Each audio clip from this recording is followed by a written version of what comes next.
بسم اللہ الرحمن الرحیم۔ اللہ تبارک و تعالیٰ کے پاکیزہ نام سے آغاز کرتے ہیں جو بہت مہربان نہایت رحم والا ہے۔ درس بخاری کا سلسلہ کتاب البیوع تک پہنچا تھا اور پچھلے پروگرام میں 2125 نمبر حدیث پاک پر کلام ہو رہا تھا۔ ویسے تو یہ کتاب البیوع چل رہی ہے، لیکن امام بخاری رحمۃ اللہ علیہ ایک ایسی حدیث لائے ہیں جس میں نبی کریم صلی اللہ علیہ وسلم کے اوصاف حمیدہ کا ذکر ہے۔ اب چونکہ اس میں ایک وصف یہ بھی بیان ہوا کہ آپ بازاروں میں شور نہیں کرتے تھے اور بازار میں بیع ہوتی ہے، خرید و فروخت ہوتی ہے، اس بنیاد پر اس حدیث کو یہاں درج کیا گیا۔ تو حضرت عطا بن یسار رضی اللہ تعالیٰ عنہ نے حضرت عبداللہ بن عمرو بن العاص رضی اللہ تعالیٰ عنہ سے گزارش کی کہ آپ تورات شریف میں، جس کو ہم توریت بھی کہتے ہیں، اس میں جو نبی کریم صلی اللہ علیہ وسلم کے اوصاف ذکر کیے گئے وہ مجھے آپ بتائیے۔ تو یہ میں نے پہلے آپ کو بتایا تھا، اس کا مطلب ہے نبی کریم صلی اللہ علیہ وسلم کے فضائل و مناقب کا بیان یہ سنت صحابہ ہے، کرنا بھی صحابہ کی سنت ہے اور سننا بھی صحابہ کی سنت ہے۔ لیکن صرف فضائل تک محدود رہنا اور اس کے بعد یعنی فضائل سننا، بس سننے تک محدود رہنا، انہیں نہ اپنانا، اور اسی طرح جو ان فضائل کو سننے کے بعد نبی کریم صلی اللہ علیہ وسلم کے قلب میں محبت اور عظمت میں اضافہ ہوا، اسے اطاعت رسول کے لیے ایک بنیاد نہ بنانا، یہ ہے قابل گرفت۔ اپنانا چاہیے، اور اسی طرح جو دل میں عظمت بڑھی، محبت بڑھی، محبت کا تقاضا یہ ہوتا ہے، کسی کی عظمت کا تقاضا یہ ہوتا ہے اس کا کہنا مانا جائے۔ ماں باپ کا کہنا کیوں مانتے ہیں ہم؟ استاد کا کہنا کیوں مانتے ہیں؟ آپ مسجد جاتے ہیں، مسجد کے مولوی صاحب کہہ دیں بیٹا یہ کام کر دو تو آپ بھاگ کے کریں گے، یہ ہمارے مسجد کے امام صاحب نے کہا ہے، خطیب صاحب نے کہا ہے۔ ادب احترام ہوتا ہے۔ وجہ کیا ہے؟ تعظیم، عظمت، ان کی عظمت کا تقاضا ان کے قول کو رد نہ کیا جائے۔ جو آپ کر سکتے ہیں، جو آپ کی ہمت میں ہے، استطاعت ہے، تو آپ کبھی اس کو منع نہیں کریں گے۔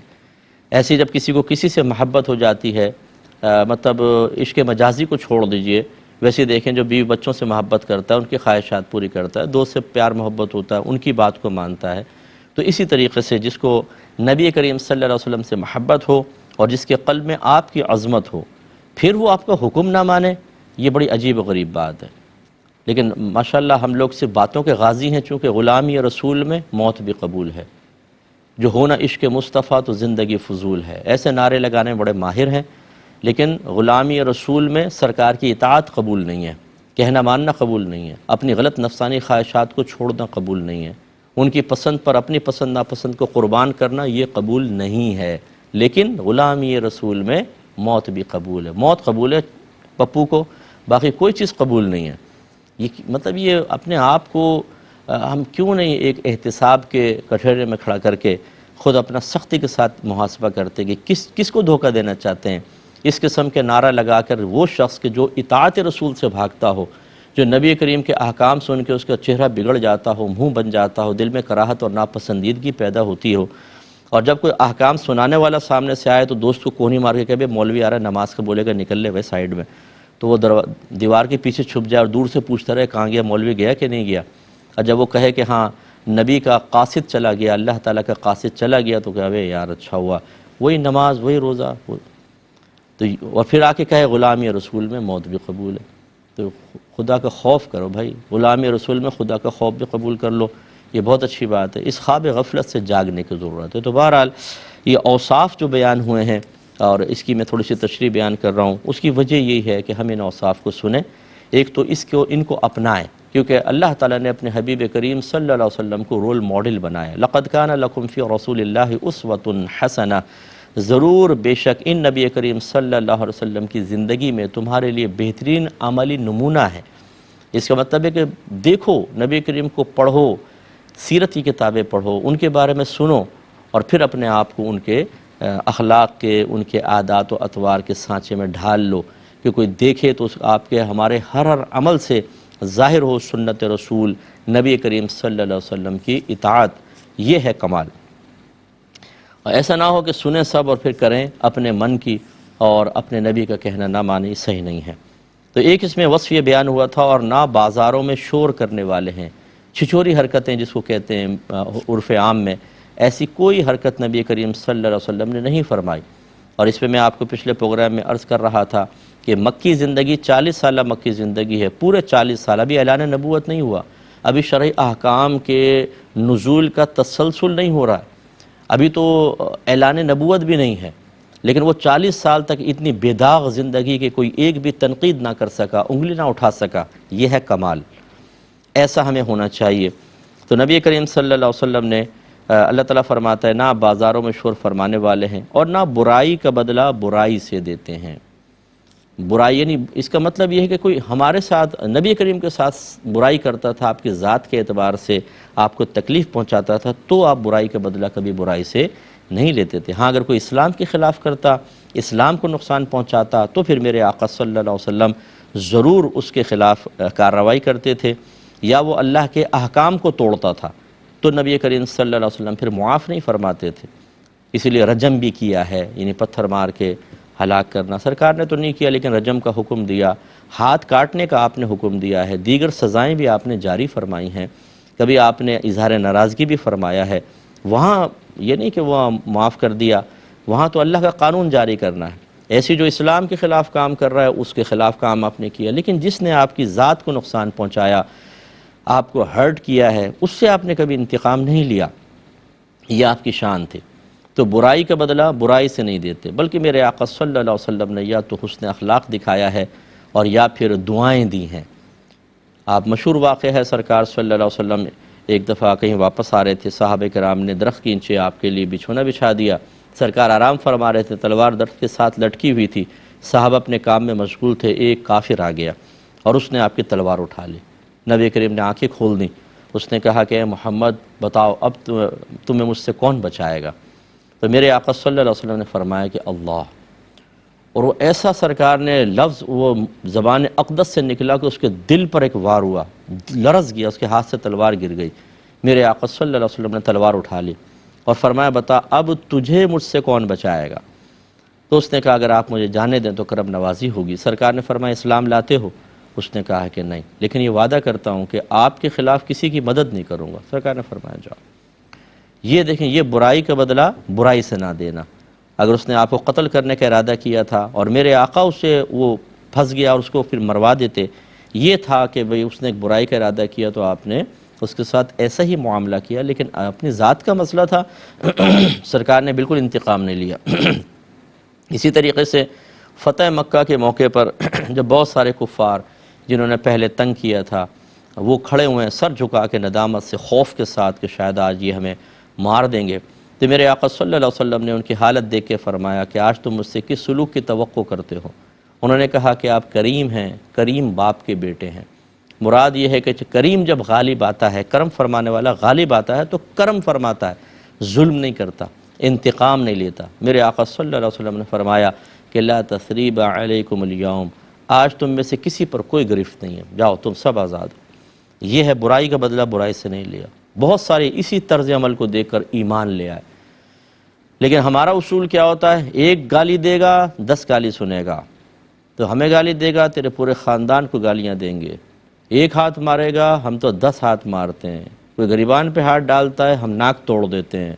تو ہمارا اصول تو یہ ہوتا ہے کہ کوئی ہمارے ساتھ اگر برائی کر کے تو دیکھے، پھر ہم اس کو 7 نسلیں یاد نہ دلا دیں تو پھر ہمارا نام کہنا۔ ہم بعض لوگ ہوتے ہیں معاف کرنے، کہتے ہیں معافی تو ہماری ڈکشنری میں نہیں لکھی بھائی جان، ہم معاف نہیں کرتے، انتقام لیتے ہیں، یہ کوئی اچھا وصف نہیں ہے۔ اسی طرح میری بہنیں جو ہمیں سن رہی ہیں، عفو و درگزر کریں۔ کسی نے آپ پہ الزام لگا دیا، کسی نے گالی بک دی، خاندان میں ہزاروں مسائل ہو جاتے ہیں، کسی نے آپ کے ساتھ بہت زیادہ ظلم و زیادتی روا رکھی ہے، 10 سال تک مثلا آپ کو تسلسل سے تنگ کرتا رہا ہے اور آپ صبر کرتی رہی ہیں، خدا کی قسم اس نے آپ کا کچھ نہیں لیا، اس نے آپ کو بہت دیا ہے۔ اگر میں یوں کہوں تو کیوں؟ اس لیے کہ اس نے جو ظلم کیا، آپ نے صبر کیا، اس کے بدلے میں جو کچھ آپ کو آخرت میں ملنے والا ہے، اگر اس کو ایک طرف رکھا جائے اور ان کے ظلم کو ایک طرف رکھا جائے تو آپ یہی کہنے پہ مجبور ہوں گے اس نے میرا کچھ نہیں لیا، اس نے مجھے بہت کچھ دیا ہے، یعنی یہ وسیلہ بن گیا بہت کچھ ملنے کا۔ لیکن ہوتا یہ ہے کہ جب ہم کبھی غالب آتے ہیں تو پھر ہم چن چن کے انتقام لیتے ہیں۔ یہی تھا نا جس نے ایسا بولا تھا، یہی تھا جس نے 2 سال تک میری زندگی حرام کی تھی۔ یہ یاد کر کے جو ہمیں نیکیاں ملی ہوتی ہیں، جو ہمیں مطلب اخروی انعام گویا کے حاصل ہوتے ہیں، انہیں اپنے ہاتھوں سے ضائع کرتے ہیں، ان کا بدلہ دنیا میں لے لیتے ہیں۔ اور معاذ اللہ زبان قول سے تو نہیں کہتے، زبان سے نہیں کہتے، زبان حال سے کہتے ہیں کہ آخرت جائے تو جائے، لیکن یہاں پر وقتی طور پہ سکون ملنا چاہیے، نفس کو مزہ آنا چاہیے۔ جو دل میں ایک بھڑاس تھی اس کو میں باہر نکالوں، جو ایک آگ جل رہی تھی اس کو ٹھنڈا کروں۔ فائدہ کیا ہوگا؟ صرف اتنا ہی ملے گا آپ کو، تھوڑا سا وقتی سکون، اور یہ بھی ہو سکتا ہے کہ پہلے وہ ظالم تھا، آپ مظلوم، آپ انتقام لیں، زیادہ کر ڈالیں، اب وہ مظلوم ہو گیا، آپ ظالم، اب آخرت میں آپ کی گرفت ہے، اس کی نہیں ہے۔ اس لیے بہت بہتر ہے معاف کر دیں۔ بہت سی بچیاں سن رہی ہوں گی جن کی ساسوں نے، جن کی نندوں نے انہیں بہت ہی اذیت پہنچائی ہوگی، معاف کر دیں، چھوڑ دیں۔ شوہر نے بہت برا ان کے ساتھ سلوک کیا، معاف کر دیں۔ بہت سی ساسیں ایسی ہوں گی کہ جن کی بہوؤں نے ان کو بہت زیادہ تنگ کیا ہوگا، درگزر کر دیں۔ بہت سے ماں باپ ایسے ہیں جن کی اولادوں نے ان کو بہت ہرٹ کیا ہے، بہت تکلیف پہنچائی ہے، معاف کر دیں۔ اگر معاملہ مطلب دین کا نہ ہو، صرف آپ کی ذات کا ہو تو درگزر کر دیں، اللہ تعالیٰ بہت کچھ دے گا۔ ایسی بعض اوقات محلے والے، دوست احباب، آفس میں ساتھ ورک کرنے والے اذیت پہنچا دیتے ہیں، تکلیف دیتے ہیں، درگزر کر دیں، اللہ آخرت میں آپ کو بہت اجر و ثواب عطا فرمائے گا۔ تو اللہ یہ مزید تورات میں لکھا ہے، اور نہ برائی کا بدلہ برائی سے دیتے ہیں بلکہ معاف کر دیتے ہیں اور بخش دیتے ہیں، اور اللہ تعالیٰ آپ کے سبب سے ٹیڑھی ملت کو سیدھا کرے گا۔ بائیں طور کہ وہ کہیں گے، یعنی اس کی صورت یہ ہوگی کہ وہ کہیں گے کہ اللہ کے سوا کوئی عبادت کا مستحق نہیں ہے، اور ایسی ہوا دیکھیں ٹیڑھی ملت جو اس وقت کفار قریش تھے، وہ ہر طرح کی برائی اس قوم میں بظاہر تھی۔ سب سے بڑی برائی جہالت، دوسرا پھر برے اخلاق، خراب چیزیں، زنا عام، شراب عام، حقوق دبا لینا اور دیگر مسائل بہت سارے، یعنی بد اخلاقیوں کا ایک مجموعہ تھا۔ ظلم و ستم تو انتہائی عروج پر تھا، عورتوں پہ بہت شدید ظلم، غلاموں پہ شدید ظلم۔ اگر کسی نے کوئی ایک معاملہ کر دیا ہے تو سالوں تک تلواریں اندر نہیں گئی ہیں، ان کی نسلیں تباہ کر دی ہیں، قتل و غارت بہت زیادہ عام تھا۔ نبی کریم نے ٹیڑھی ملت کو سیدھا کیا، یہ نبی کا کام ہوتا ہے کہ وہ ٹیڑھی ملتوں کو سیدھا کرنے کے لیے تشریف لاتے ہیں۔ پھر جب انبیاء علیہ السلام دنیا سے رخصت ہو جاتے ہیں تو ان کے نائبین ہوتے ہیں، جیسے سرکار کے نائب علماء ہیں۔ اب چاہے وہ عالم صحابی کی شکل میں ہوں، تابعی کی شکل میں ہوں، یا آج کے دور میں کوئی عالم یا مفتی ہیں، تو وہ رسول اللہ صلی اللہ علیہ وسلم کے نائب شمار ہوں گے۔ العلماء ورثۃ الانبیاء، یہ حدیث ہے، نبی کریم صلی اللہ علیہ وسلم نے فرمایا کہ علماء نبیوں کے وارث ہوتے ہیں۔ تو پھر یہ سلسلہ بھی ہے، اور کیا یہ علماء کی ہی ذمہ داری ہے کہ وہ کریں گے؟ نہیں، بلکہ سرکار صلی اللہ علیہ وسلم نے اپنے ہر امتی کو مخاطب کر کے فرما دیا، بلغوا عنی ولو آیہ، پہنچا دو میری طرف سے اگرچہ ایک ہی آیت ہو، یعنی جو تمہیں مستند ذرائع سے علم حاصل ہے اسے دوسرے مسلمان تک پہنچاؤ۔ کم از کم شوہر کی یہ ذمہ داری ہے کہ وہ خود علم سیکھے، اپنی بیوی کو، بچوں کو سکھائے، خود نیک بنے، انہیں نیک بنائے، خود گناہ سے بچے، انہیں گناہ سے بچائے۔ اتنا تو اپنی فیملی کے ساتھ تو آدمی کر سکتا ہے، ان کو جنت کے راستے پر لگائے، نہ کہ جہنم کے راستے پر، ورنہ اس سے بڑھ کر دشمن کون ہے؟ ایک تو دشمن ہو وہ جہنم میں گھسیٹ رہا ہو یا آگ میں گھر والوں کو پھینک رہا ہو، اور ایک آپ محبت کا دعویٰ کر کے بھی دھکے دے رہے ہوں، تو آپ سے بڑھ کر کون دشمن ہوگا؟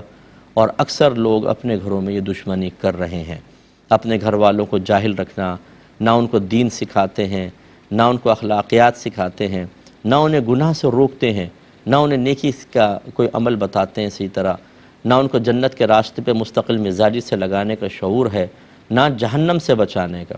اگر اسی حالت میں گھر والے مر جائیں اور اللہ کا کرم شامل حال نہ ہو، وہ اپنے قانون کے مطابق فیصلہ کرے، تو شاید ان میں سے کوئی بھی جنت میں نہ جائے، سیدھے جہنم میں، پھر چاہے عذاب بھگت کے آ جائیں لیکن جہاں، اور کر کون رہا ہے؟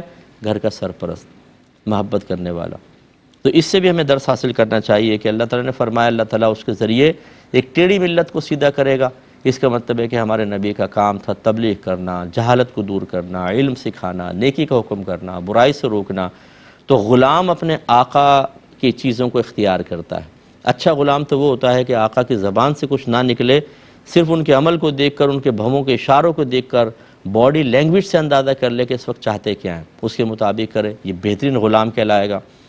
چلیں تھوڑا سا غبی ہے، کن ذہن ہے، جب تک بولے نہیں کچھ نہیں کرتا، تو اگر وہ بولا جائے اور پھر اس کو فوراً پورا کر دے تب بھی وہ اچھا غلام کہلائے گا۔ لیکن اگر میں آپ سے پوچھوں کہ جو نا باڈی لینگویج سمجھے، بلکہ صراحتاً اگر کہا جائے یہ کام کر دو اور کہا جی میرے پاس ٹائم نہیں ہے، میرا موڈ نہیں ہے، مجھے کچھ، میرا نفس اجازت نہیں دے رہا، شیطان اجازت نہیں دے رہا، میں آپ کی اطاعت نہیں کر سکتا ہوں، تو یہ کیا اچھا غلام ہے؟ کیا اس کو بہتر کہا جائے گا؟ تو اکثر ہمارے ہاں یہ والی غلامی چل رہی ہے کہ غلامی رسول میں موت بھی قبول ہے، لیکن غلام ایسا ہے کہ اپنے آقا کا کہنا ماننے کے لیے تیار نہیں ہے۔ ان کی پسند ناپسند کے مطابق اپنی زندگی کو چینج کرنے والا نہیں ہے، تو بھائی پھر یہ غلامی کا دعویٰ رہنے دو۔ خواہ کوئی دیکھ کر کہے گا یار تم کیسے غلام ہو، کم از کم غلامی کا دعویٰ نہیں کرو، دل ہی دل میں کر لو، چلو کیوں خواہ اونچے اونچے نعرے لگا کر صرف سامنے والوں کو متاثر کر کے۔ اور پھر روش وہ ہے کہ جو سرکش لوگوں کی ہے، گستاخوں کی ہے، وہ روش کے جو مطلب نافرمانوں کی ہے۔ ہر دور میں ایسے رہا کہ انبیاء علیہ السلام کے سامنے دو گروہ رہے، ایک وہ جو مطیع و فرما بردار، دوسرے نافرمان۔ انہی کا طرز عمل پھر یہ ہو جائے گا۔ میں یہ نہیں کہتا ہوں کہ کوئی سرکار کا کہنا نہ مانے تو اسے گستاخ رسول کہو، یہ تو نہیں ہے، لیکن نافرمان تو ہے، اور اس میں ایک پہلو گستاخی ضرور ہے، اس کا تو کوئی انکار نہیں کر سکتا، اگرچہ ارادہ گستاخی کرنے کا نہیں ہوتا۔ آسان سی بات ہے، سمجھا دیتے ہیں آپ کو۔ اگر والدین کوئی کام کہیں اور باوجود قدرت کے بچہ نہ کہنا مانے بلکہ اس پہ چہرے بنائے، منہ بنائے اور ناگواری کا اظہار کرے، تو اس نے ادب کا کام کیا یا بے ادبی کا کام کیا؟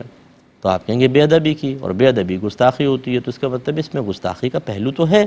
اور یہی عمل جب نبی کریم صلی اللہ علیہ وسلم کے لیے ہو تو پھر یہ بے ادبی ٹھیک، کوئی مسئلہ نہیں ہے۔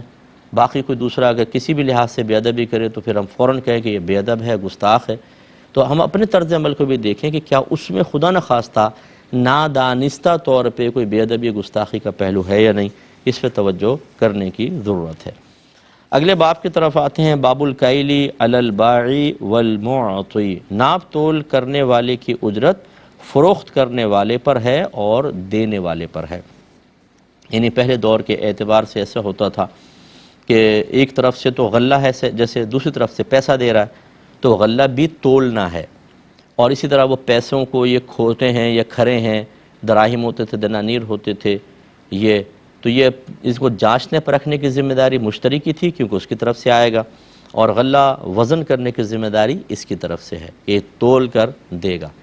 اب آج کل کے دور میں یہ عرف بدل سکتا ہے، عرف کا اعتبار ہوگا کہ اگر فرض کر لیں کہ تولنے کا جیسے کہیں عرف قائم ہو جائے کہ بھئی ہم بوریاں دیں گے، ناپنا آپ کی ذمہ داری ہوگی، تو یہ ہو سکتا ہے، لیکن اصل یہ ہے جو آپ کی خدمت میں ذکر ہوا۔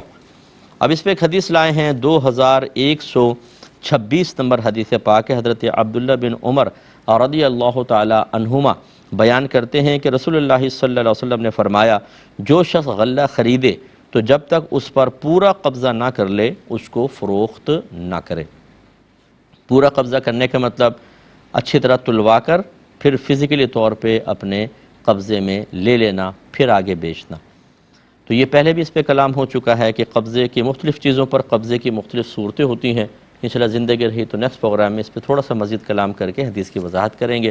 وآخر دعوانا ان الحمدللہ رب العالمین۔